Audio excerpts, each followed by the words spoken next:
Aku belajar bahasa Korea kok mudah lupa ya? Gimana sih cara belajar yang baik itu? Terus normal nggak sih ya? Aku belajar kok nggak bisa-bisa gitu. Ini pertanyaan-pertanyaan yang sering teman-teman ajukan atau sering teman-teman pikirkan pada waktu belajar bahasa Korea IPS topik. Karena apa? Karena teman-teman seperti ditarget harus lulus ujian bahasa Korea topik untuk dapat bekerja di Korea. Nah, bagaimana jawabannya? Kita akan lihat video selanjutnya.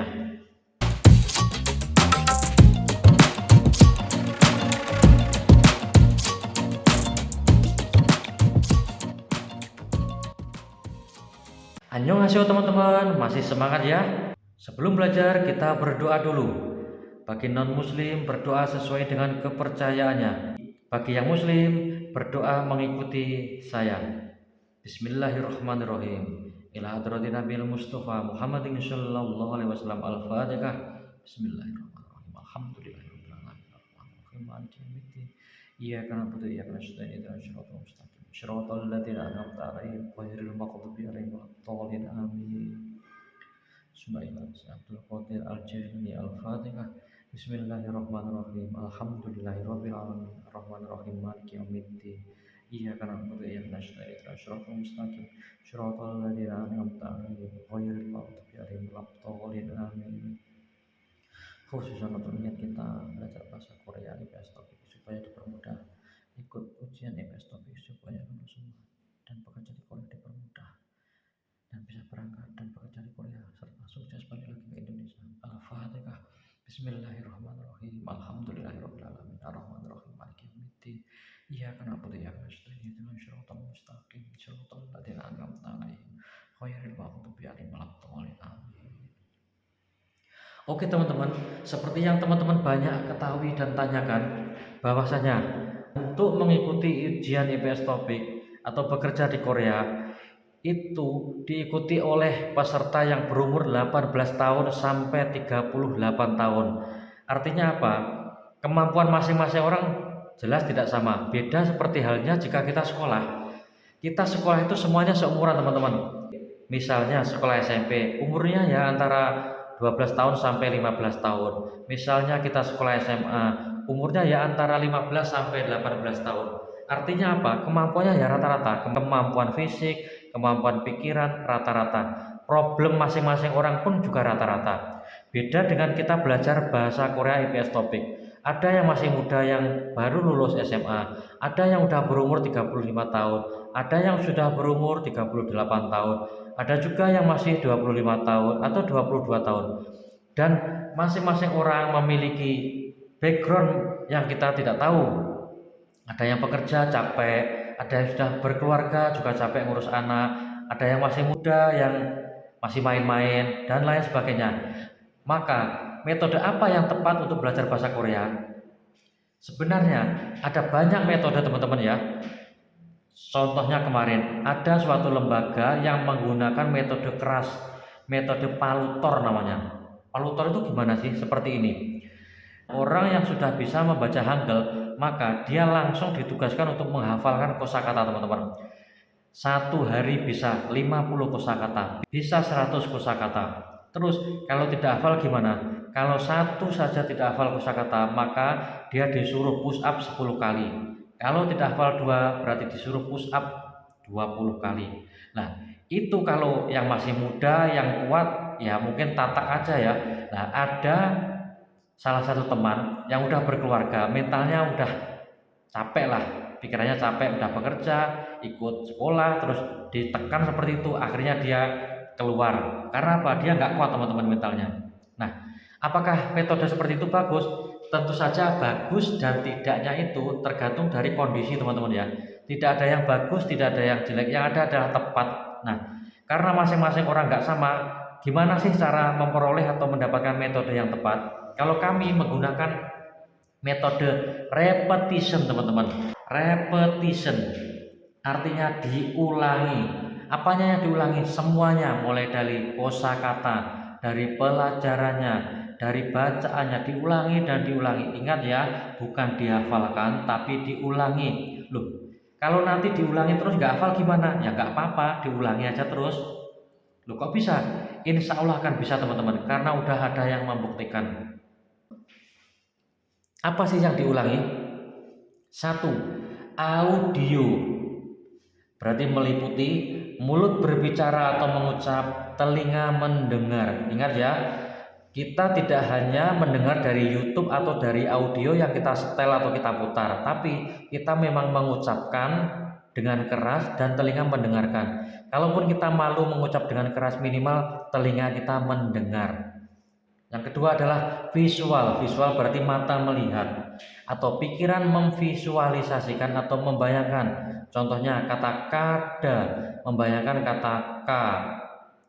Contoh, K seperti ini, membayangkan kata A seperti ini, membayangkan kata D seperti ini, membayangkan kata A seperti ini, kada, membayangkan huruf kada seperti itu. Membayangkan gimana? Membayangkan dengan memejamkan mata dan membayangkan bahwa ada huruf kada di tulisan, di tembok atau apapun. Kan lama itu prosesnya. Iya teman-teman, memang agak lama, tapi rileks dan santai, dan nanti kalaupun hafal dan mengerti, itu akan lebih mendalam masuk di pikiran bawah sadar kita atau subconscious mind kita.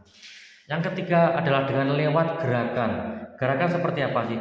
Gerakan tangan menulis huruf atau melafalkan huruf dengan tinta atau dengan gerakan saja. Contoh dengan tinta seperti ini.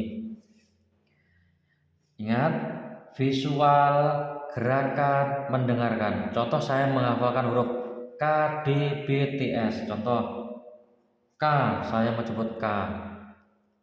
K, K diulangi beberapa kali. D, D, D diulangi beberapa kali dan menyebutkan. Contoh lagi. K, da, de, nen. Seperti itu. Kita ulangi, kita lafalkan, dan kita praktek menulis. Kalau kertas kita habis gimana? Tinggal praktek tanpa tinta. Contohnya K, da, K, K, K, Y, Y, Y, sambil membayangkan. Yang keempat adalah ada jeda. Ini juga penting teman-teman ya. Karena jika kita menghafalkan terus sampai 100 kali, contohnya K, K, K, K, K, K sampai 100 kali, itu malah tidak sampai masuk ke pikiran teman-teman. Paling yang masuk adalah hafalan ke 10. Contoh K, K, K, K sampai 10 kali, ada jeda. Jeda itu apa sih? Istirahat sebentar. Caranya hampir seperti kalau kita gym teman-teman ya, ikut olahraga gym di ngangkat barbel itu.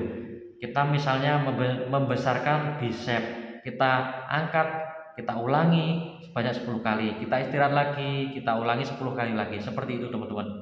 Bagaimana kalau kita belajar di buku? Kita halaman pertama kita pelajari, belum terlalu bisa, halaman kedua kita pelajari, halaman kita pelajari, besok sampai halaman terakhir, balik lagi ke halaman pertama, balik lagi ke halaman 5, meloncat lagi ke halaman 10, balik lagi ke halaman 2. Seperti itu teman-teman. Akhirnya nanti kita akan hafal sendiri.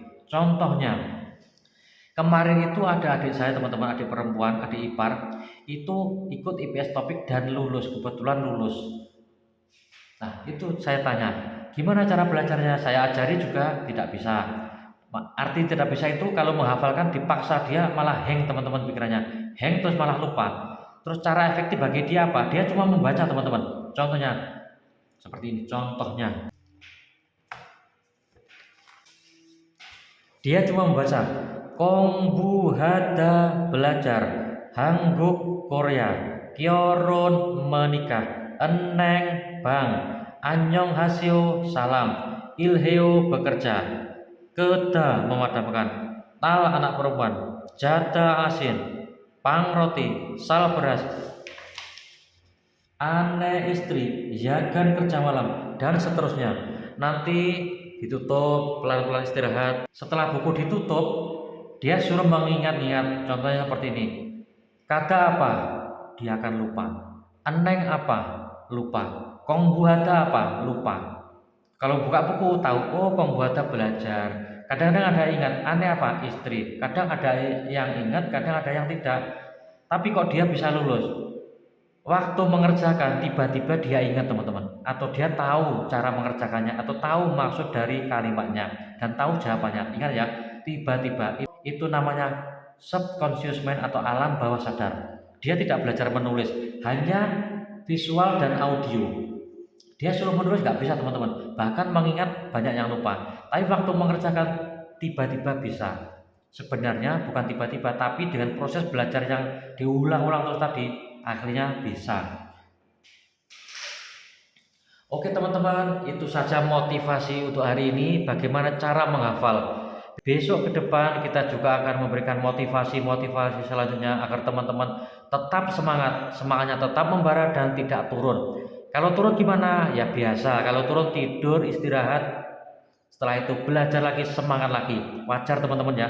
Manusia semangatnya pasang surut, memandang atau melihat masa depan pasang surut, kadang takut, kadang berani.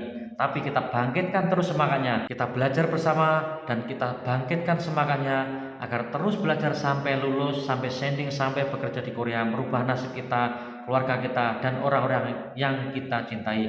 Assalamualaikum warahmatullahi wabarakatuh. Tetap semangat teman-teman.